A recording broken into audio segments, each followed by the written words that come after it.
We're jumping into the Zexal era for a bit to talk about Gustos, a dual terminal archetype once again, which were used by this guy, who unfortunately remains unnamed. The only things we know that he is one of the ugliest anime characters I've ever seen, and that he was Charlie McCoy's opponent. Charlie McCoy is that random guy that appeared in like 1 or 2 episodes and used the number 7 Lucky Straight card. But yeah, I'm usually against presenting archetypes that have appeared like sporadically and were used by nameless characters such as this one, but this one holds a distinction since he is known to have been Charlie McCoy's opponent, and he actually has a character page where he is described thusly, while all the other ones don't, so that makes this archetype eligible for an archetype analysis, by my standards at least. So yeah, anyway, like I said before, Gusto is a dual terminal archetype based on wind attribute, spammers, and yeah, the archetype's extra deck is mostly dominated by synchro monsters, which is very odd since synchros did not appear in the slightest in Zexal, and the only known card this guy had was a certain rank 2 monster we'll get to later. Anyway, let's start off with their first monster, Gusto EGUL, a level 1 winged beast tuner with 200 attack and 400 defense, and when this card is destroyed by battle and sent to the graveyard, you can special summon 1 level 4 or lower non-tuner Gusto monster from your deck. And yeah, this is pretty nice effect. It's your standard mid-2000s battle floating effect, which special summons other members of the archetype from the deck. It's a pretty perfectly serviceable card. You will rarely ever see it on the field and get destroyed by battle, so the effect loses its value a bit, but still it's a pretty solid effect. It's a bit of a bummer that it doesn't out-summon tuner monsters, which would have been a bit better in my opinion, but hey, this still works. This was their last level 1, their only level 1, and now we move on to their level 2s. Gusto Falco, the first one. He also happens to be a tuner, and when this face-up card on the field is sent to the graveyard except by battle, you can special summon 1 Gusto monster from your deck in face-down defense position. Okay, I'm really not sure why in face-down defense position, of all things, but to give it some slack, I should say, they do have one monster which is a flip effect monster, so I guess you could use it like that. But still, it's a monster with special summons from the deck, which is, I guess, nothing to scoff at. So if you feel like it, you can run a few of these. Plus, it's a level 2 tuner, so yeah, I guess it works. Next up, we have Gusto GRIFFIN, and holy shit, this artwork is very pretty. I love it.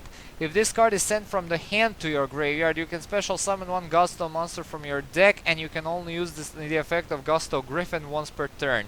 This is a pretty nice effect. Honestly, it works with the many discard effects of the archetype. The archetype does have a few discard effects I should probably mention. Not so much on the main deck monsters, but the extra deck monsters do have some discarding properties. Especially some of their Xyz monsters even. I guess you can also use this if you plan on running Dark World Dealings in order to turn that discard into a plus, which is always great in my book. The only weird thing about it is that it isn't a tuner. I would have actually really loved it if it was a tuner, since it has a very nice level for one. So yeah, good card. Next up we have Gusto SQUIRRO.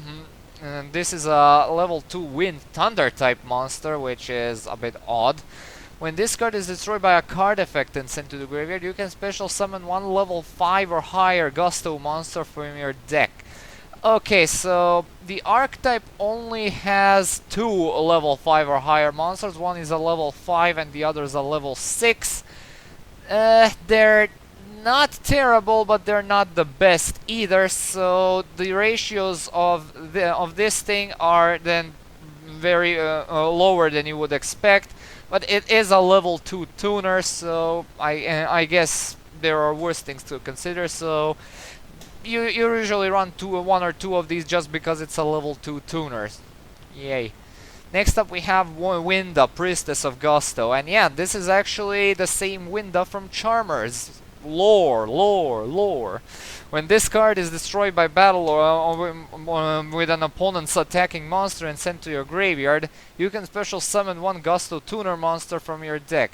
Oh yeah, so this is basically the reverse Gusto EGUL. This one special summons only tuners, while not being a tuner itself, while EGUL summons non-tuners only, while being a tuner himself. So yeah, it's basically the other side of the coin of EGUL. So yeah, if you basically run EGUL, you also run this thing, so go nuts. Next up we have KAMUI, Hope of Gusto. It has a flip effect to special summon a Gusto tuner monster from your deck.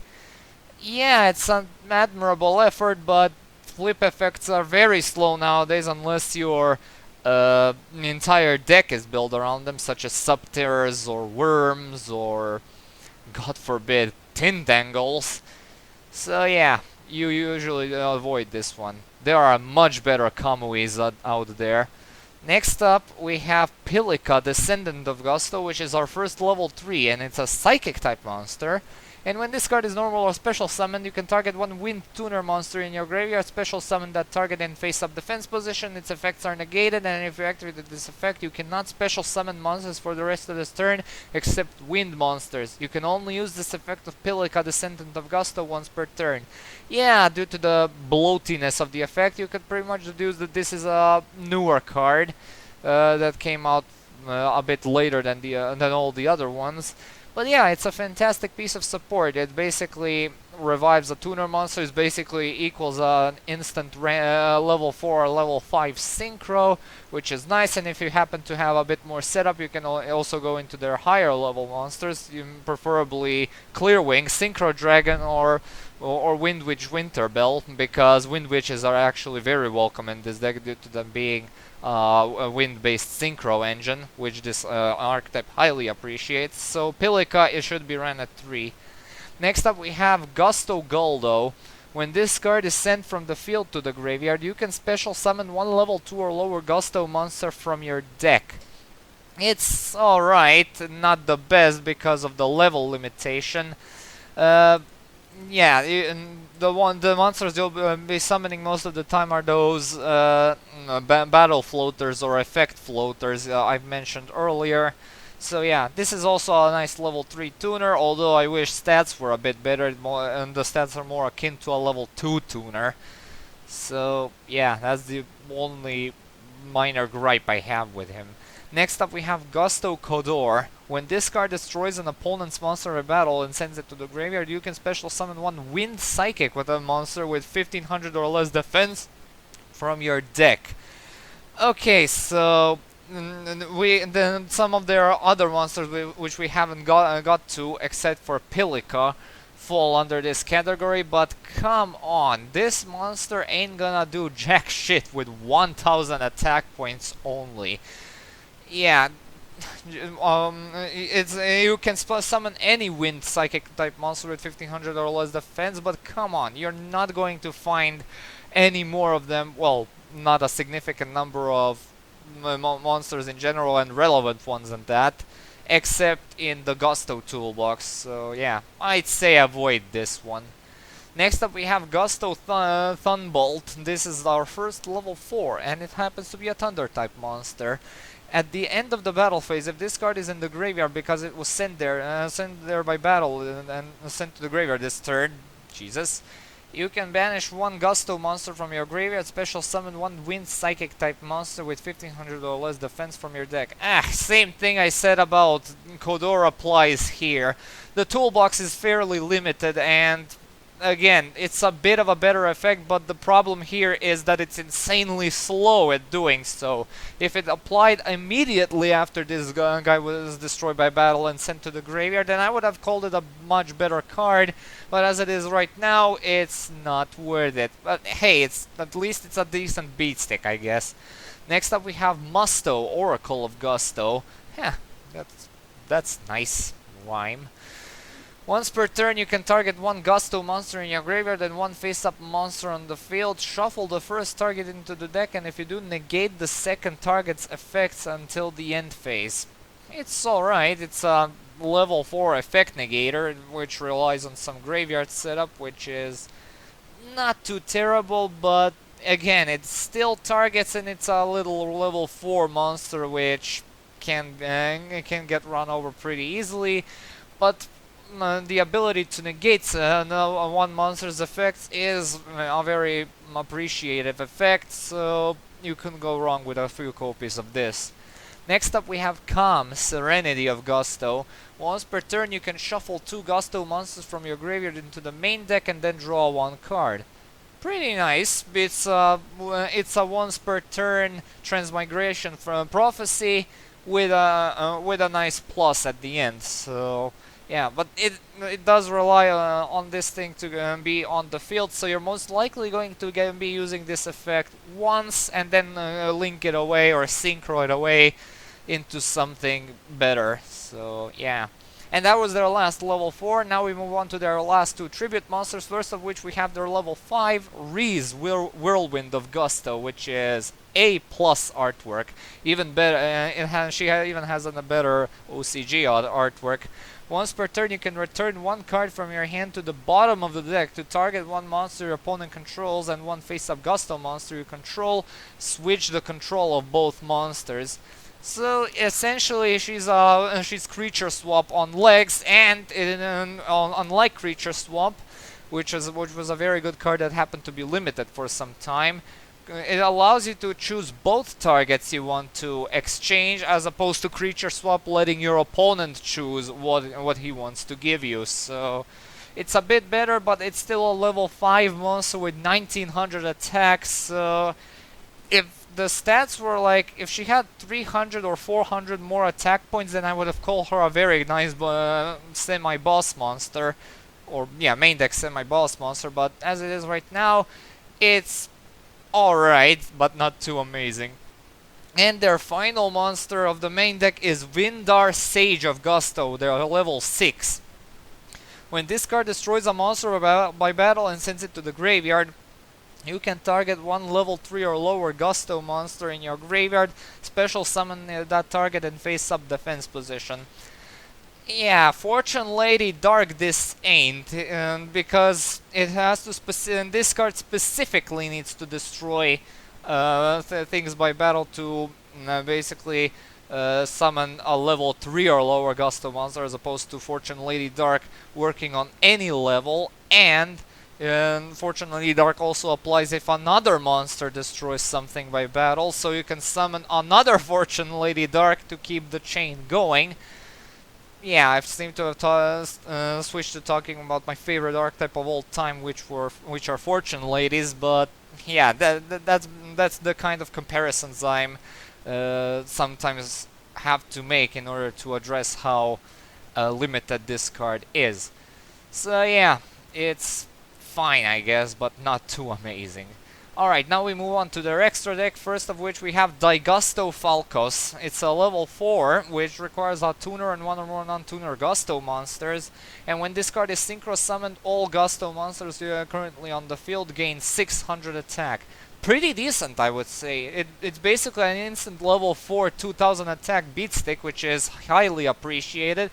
And if you can somehow open up with multiples, you can edge very close to an OTK. Master Rule 5 is incoming shortly to the TCG, and this card should see much more play now that the extra deck is now more accessible than ever. You can also pair it up with other Gusto monsters on the field, so yeah, it's a nice card.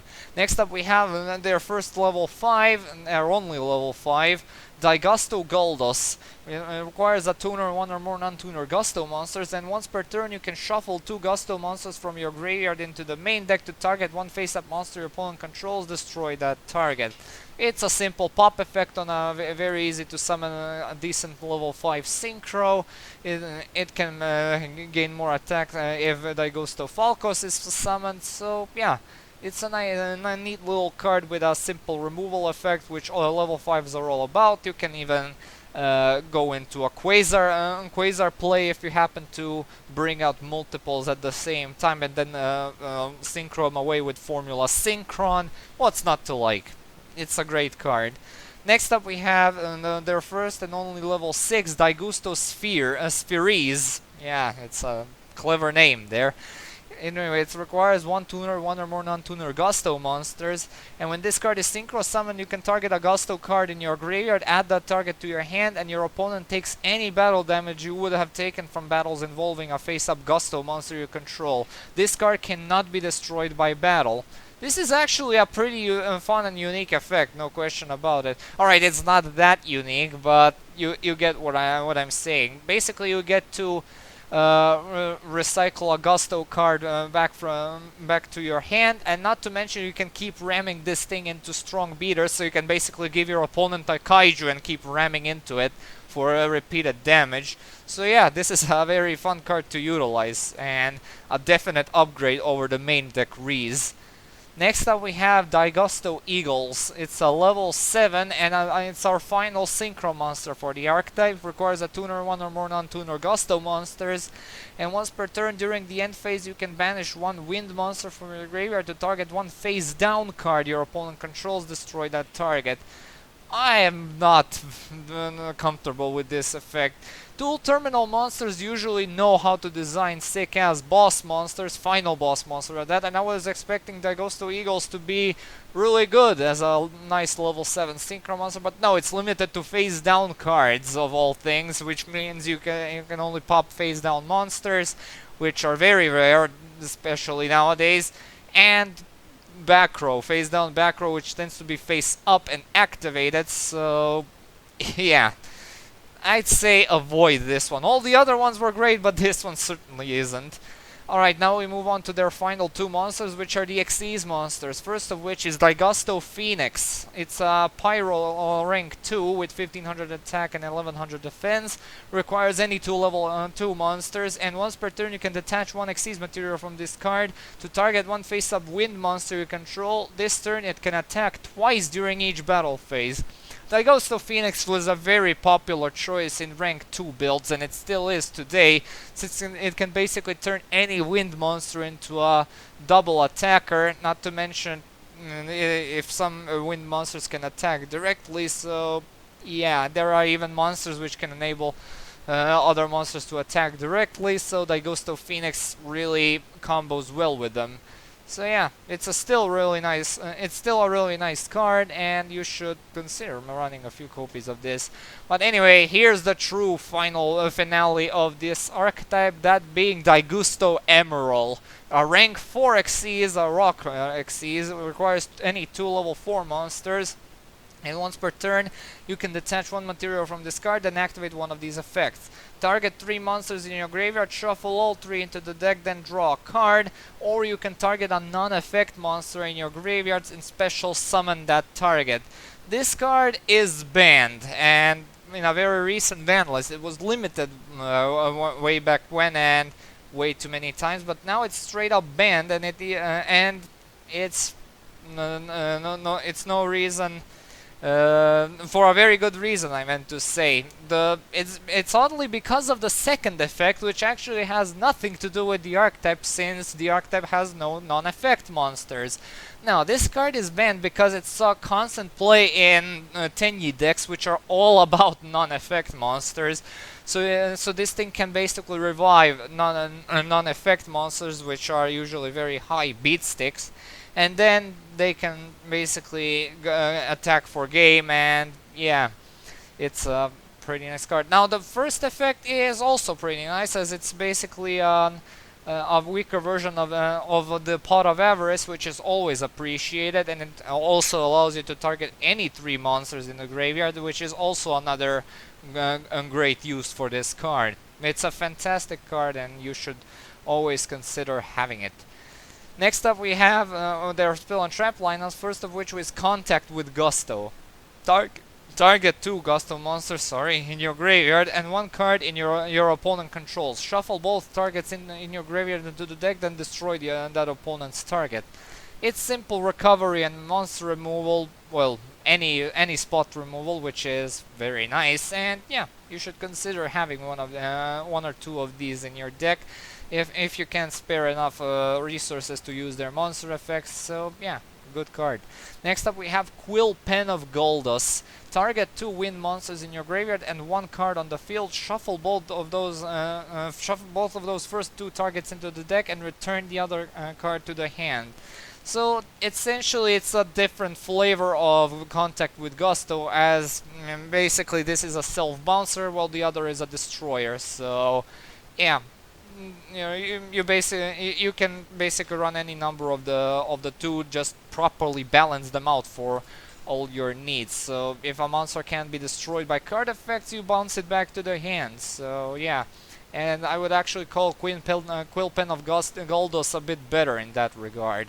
Oh, next up we have a treat. Poisonous Winds is a continuous spell which says that wind monsters cannot be special summoned, and all face-up wind monsters on the field lose 500 attack.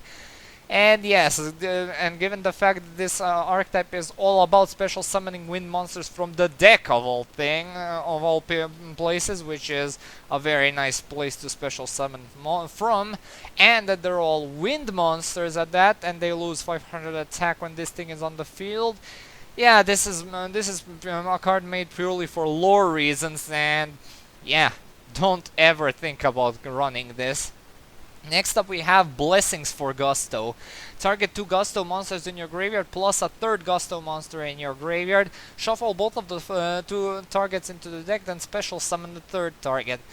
It's alright, your graveyard will most likely be very present of Gusto monsters, but still it can be a bit specific since it specifically requires you to have 3 Gusto monsters in your graveyard, so watch out with the ratios. Next up we have Dust Storm of Gusto, and its only effect is that your opponent cannot activate cards or effects when Gusto monsters you control declare their attacks this turn.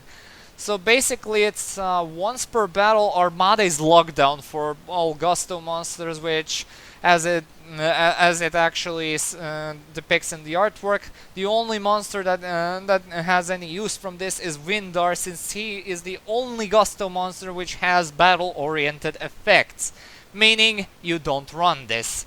Next up we have their final card, Whirlwind of Gusto. Wait, I thought REEZE was Whirlwind of Gusto. What's going on here? Well, anyway, this is a trap card, a normal trap, which allows you to, if you control no monsters, target 2 Gusto monsters in your graveyard and shuffle both targets into the deck, then special summon 1 Gusto monster with 1000 or less defense from your deck. It's a bit better than Blessings for Gusto because, okay, it requires you to control no monsters, which is a bit of a headache since you usually tend to open up with stuff. Yeah, you know, if this was actually a spell card, I would have called it a 3-off staple, no problem. But yeah, it's not, and it's a bit specific, but still it's not the worst thing I've seen. So run by preference, I would say. And for some reason I thought their extra deck monsters had some hand discarding effects. Don't know why. Maybe I thought Eagles had a discarding effect. I don't know, but and that would mean that the one thing that Goldo is not Goldo. Which one was it that was discarded from the hand? Yeah, Griffin. It doesn't get that much utility, but still it's a nice card to consider having. But anyway, it's time for us to get to the grading scale, and it's actually looking pretty good. In terms of consistency, they're not the best since the generic wind support is very subpar and very scarce, but the but the entire archetype has the ability to special summon more of themselves from the deck.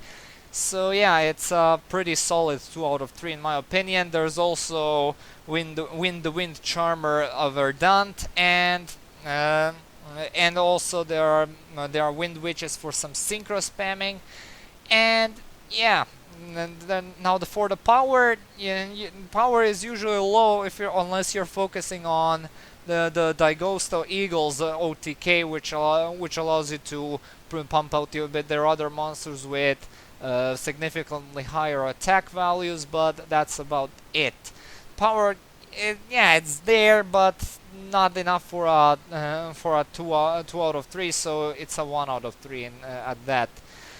Comeback ability, it's also pretty limited due to the fact that generic wind support is pretty scarce. The only very powerful form of comeback they have is DAIGUSTO Emerald, which is banned. So yeah, not impressive. 1 out of 3. Protection is alright, but not perfect. The Synchro REEZE is actually a pretty fun card to utilize in form of their protections. They have some nice pop effects and recovery effects via shuffling stuff into the deck. So yeah, protection gets a 2 out of 3, and as for the versatility, it also gets a 2 out of 3 because wind archetypes usually mean, since it's a synchro spam archetype as well, it usually means you can splash in stuff like Terror Top or Wind Witches, which is always a nice addition to the deck. And yeah, it's nice.